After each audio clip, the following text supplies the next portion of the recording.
Democracy is coming to the USA. It is coming.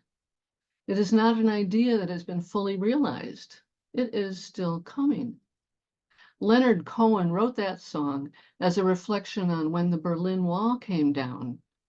It was a wall erected by the Soviet Union between a democratic West Germany and an authoritarian East Germany. In an interview in the magazine American Songwriter, Cohen said, "It's not an ironic song. It's a song of deep intimacy and affirmation of the experiment of democracy in this country. That this is really where the experiment is unfolding. This is really where the races confront one another," he said, "where the classes, where the genders, where even the sexual orientations confront one another. This is the real laboratory of democracy." It's a great experiment, isn't it? Democracy is where we see our differences and celebrate them, where we negotiate what we're going to do to shape our collective future. Democracy is coming, and it's also eroding. Democracy or self-rule is an experiment, and it is still coming slowly and over time if we encourage it. Democracy to me is deeply spiritual. Spiritually, I recognize or understand human agency as an awesome characteristic of what it means to be alive in this world today. We can think and create and act, and we do that thinking and creating and acting together. Where else in the universe does that happen? We are not isolated individuals. We are all connected. Doing democracy well means we humans need to cultivate, honor, and embrace relationships with each other, and that is hard. The early European settlers were geographically far from Europe, which left the settlers on their own. Sure, they took orders from the kings and the queens, but the royals knew little about what the American settlers were facing. They just extracted taxes without representation, at least that's how the story is told. And of course, those early Americans built up this society through genocide and slavery, past horrors that continue to limit a truly inclusive democracy today. Those early European Americans, though, they had it with England. They wanted to be free of the kings, free to lead themselves, free of English constraints. So they went to war. In this 21st century, we are quite fearful that democracy is at risk, and the line is kind of thin. In the January 2024 issue of the Atlantic magazine, the entire issue, gut-wrenching issue, is devoted to democracy. David Frum wrote in that issue, "For all its marvelous creativity, the human imagination often fails when turned to the future. It is blunted, perhaps, by a craving for the familiar. We all appreciate that the past includes many moments of severe instability, crisis, even radical revolutionary upheaval. We know," he says, "such things happened years or decades or centuries ago. We cannot believe they might happen tomorrow." You see, the institutions that have been built up to encourage a democratic union are being eroded. The free press, the public school, the justice system, voting, the administrative offices. In this experiment in self-rule, we established all these institutions to help maintain order and fairness. And these rules are under constant negotiation. It's a lot of work. Wouldn't it be simpler to have a king again, rather than have to worry about all these elections and choices and decisions and civic effort? Bah, let's have someone strong to rule us instead. Well, there are lots of people out there who think a strong man might help them get their way better than democracy will. They can just get their way by force, brute strength, and violence. And to get there, they must dismantle the institutions that maintain the current order. To do that, they marginalize as many people as possible who might be on the other side. It's fascism, and it's a seductive process because we all know, left and right, that some of these institutions really do need to change because they don't live up to our nation's stated ideals. We need to always consider who pays and who benefits from the changes we co-create in a democracy. Is the institution inclusive or exclusive? Inclusive or exclusive? The rise of a strong central leader can be fascism, authoritarianism, or totalitarianism. It really doesn't matter much. The big idea here is that someone comes into power and never lets it go. Strong leaders are on the rise globally. To hold power, people like Putin, Orban, Bolsonaro, Xi, Duterte, and Trump, to name just a few, limit individual rights by taking control of public and private life by force and by affecting the attitudes and beliefs of the people. That last part, maybe most important. When I think about our unique experiment in this country, democracy in a multicultural society, an inclusive democracy, I know how darn hard it is. And yet it is something I have such great appreciation for. It is grounded in my being. It is the water I swim in. It is my vision for the world. And we are far from achieving that perfect union, but I sure don't want to go backward. My colleague, the Reverend Cecilia Kingman, gave the Berry Street lecture during ministry days prior to last year's Unitarian Universalist Association General Assembly. Interestingly, she is a scholar of fascism. I don't know why, but she argues that we must pay attention to the strategies fascists use so we can work against them at every turn. So while it may seem like working for full inclusion, for voting rights, for fair districts, for attention to those the majority has excluded for far too long is part of the partisan divide, it is more than that. It is protecting and promoting an inclusive democracy. Kingman draws on Jason Stanley and his 10 tactics that fascists use. Rather than recite them, I'm going to just cover a few of them, but let me share a slide here.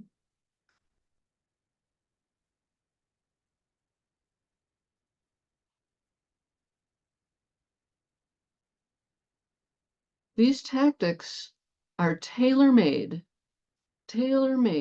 for a response from Unitarian Universalists.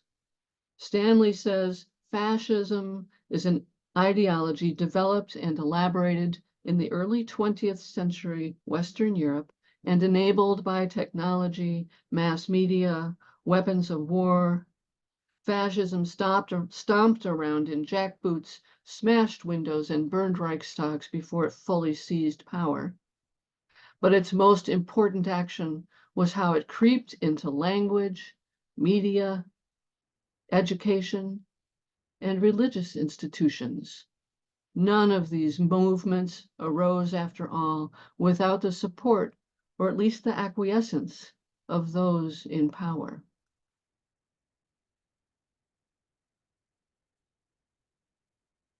Many in our nation and institutions gave up power and were wooed by charismatic leaders, including religious leaders. Consider some of Stanley's tactics: mythic past, victimhood, propaganda, and law and order. We see these things around us all the time. We're going to make America great again. As if the past was so great for women, people of color, as if life was fair and equitable before. They make the case that not only were times better before, but the reason times are bad now is because there are enemies out there trying to take what's ours. It's us against them. And the real victims here are white, male, and Christian. In the meantime, leaders say what is legal and not, and dismantle the justice system to avoid being challenged. I don't see the world this way at all. Are we becoming more diverse as a nation? Yes, and I celebrate it. And I'm grateful for the election workers, the prosecutors, and the judges that uphold the institutions we've worked so hard to create, imperfect as they are. But what I realize is that white male Christians are not my enemies. The extremists who spew this hatred against women and people of color, people who are gay or trans, people with differing abilities, those extremists are the ones I must try to reverse. Unitarian Universalists are the ones who are trying to put love at the center, not put up barriers or Berlin walls. We are working to welcome immigrants, not build walls. We are working to build a safe, inclusive world for all. We are working to make democracy accessible with voting rights, not to make voting harder. We also talk about accountability for harm done, not laws to protect the powerful from accountability, accountability for harm done by the powerful. Stanley also named anti-intellectualism, hierarchy, and unreality as 3 more tactics. These fascist tactics are built on telling lies, lies that say some people are worth more than others, that news is fake, and that institutions that promote critical thinking are dangerous to society.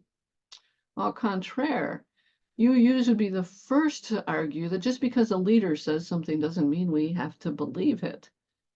We need their statements to feel authentic, to be supported with data, to have some legitimacy, at least on the face of it.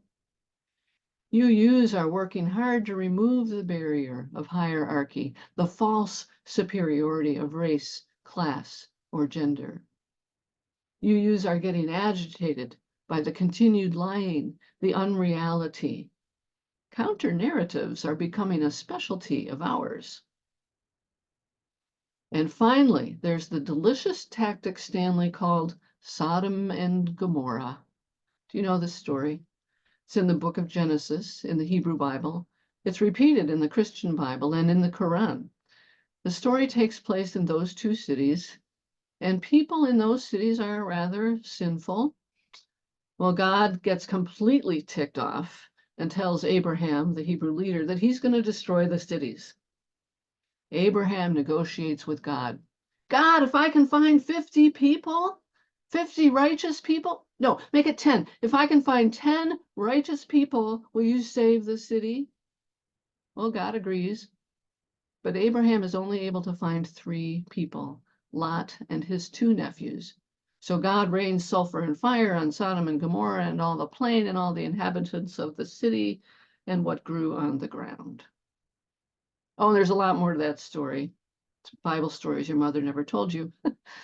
But now that story is used to divide us once again, and it's called the urban-rural divide. Urban is evil. Urban is black. Certainly there are differences between urban and rural communities, but many of the struggles are shared, such as poverty, the pain of addiction, and violence.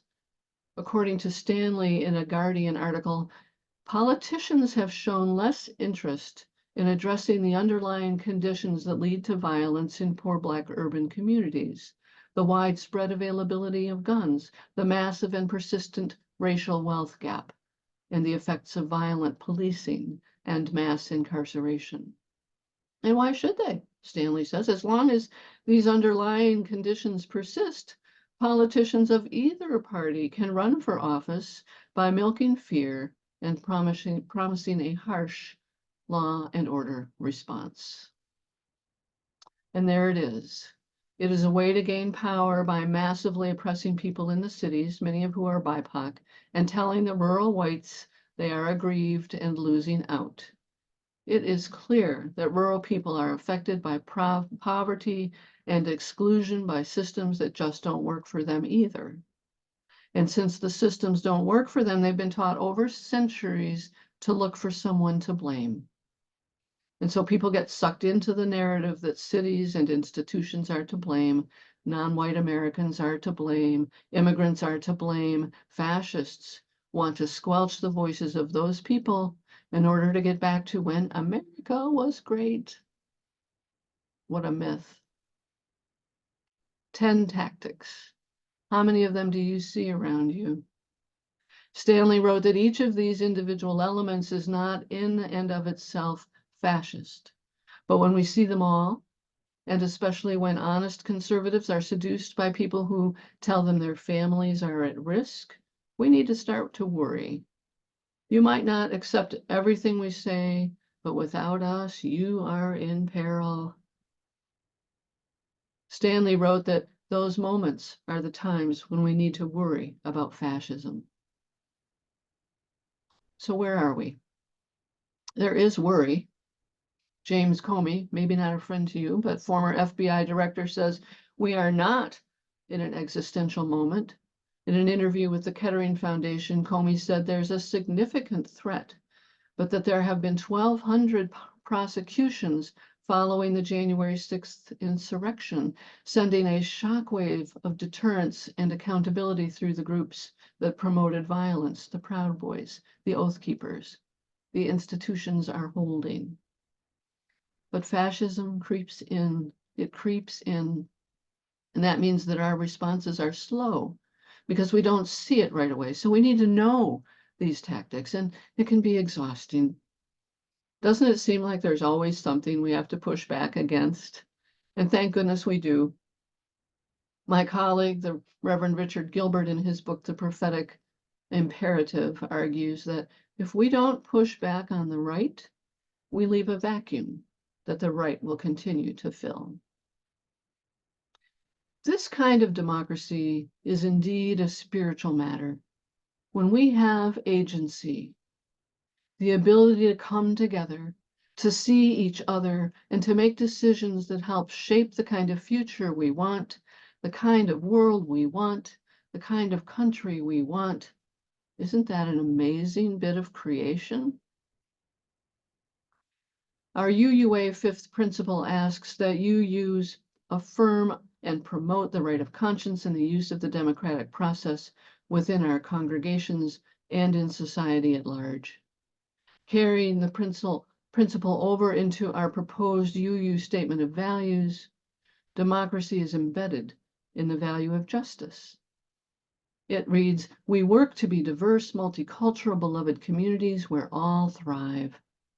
We covenant to dismantle racism and all forms of systemic oppression. We support the use of inclusive democratic processes to make decisions within our congregations, our association, and society at large. It is clear to me that democracy is the way we make rule by the people real. And by the people, I mean all the people. It's a tall order, and some in our nation have given up on that idea. In spite of our progress since 1776, I'm worried, but I haven't given up. So we try to keep up. We learn, we organize, we act, we form organizations like the Michigan UU Social Justice Network. Stanley said that the key to democracy is an informed electorate. He said an electorate that is ignorant of injustice will react with fear and horror. We are more informed now that democracy needs us all. We know that over hundreds of years and hundreds of generations, we've separated into groups, created others, and that's just not democratic. It sure is not a perfect union. Our work as UUs and as citizens is to build a democratic world, a more perfect union, the beloved community. We must let everybody in. We may get weary listening to the other side. We may want to cut people off who think differently than we do, but to do so is to give up on this experiment. Perhaps it helps them to know they've been lied to over and over again. We know we can't really counter lies with data, so we must push back against the strong men that oppress, exclude, and marginalize groups to gain power at the expense of the people and the planet. We strengthen institutions that hold them accountable. And we hope that those who have accepted the lies will turn around at some point and see us. And we must live our lives as if democracy depends on it. The reading from The Ware lecturer Richard Blanco brought it home for me, how important it is to keep moving forward with this experiment in inclusive democracy. He wrote, "We mutually pledge to each other our lives, our fortunes, and our sacred honor, to fulfill the promise of being one people, necessary to abolish any government that becomes destructive of these ends, necessary to dissolve the political bands that keep us from speaking to each other, necessary to avow our interdependence, to look straight into each other's eyes the way we behold the moon, and declare to one another, I see you, I see you, I see you. Amen. May it be so."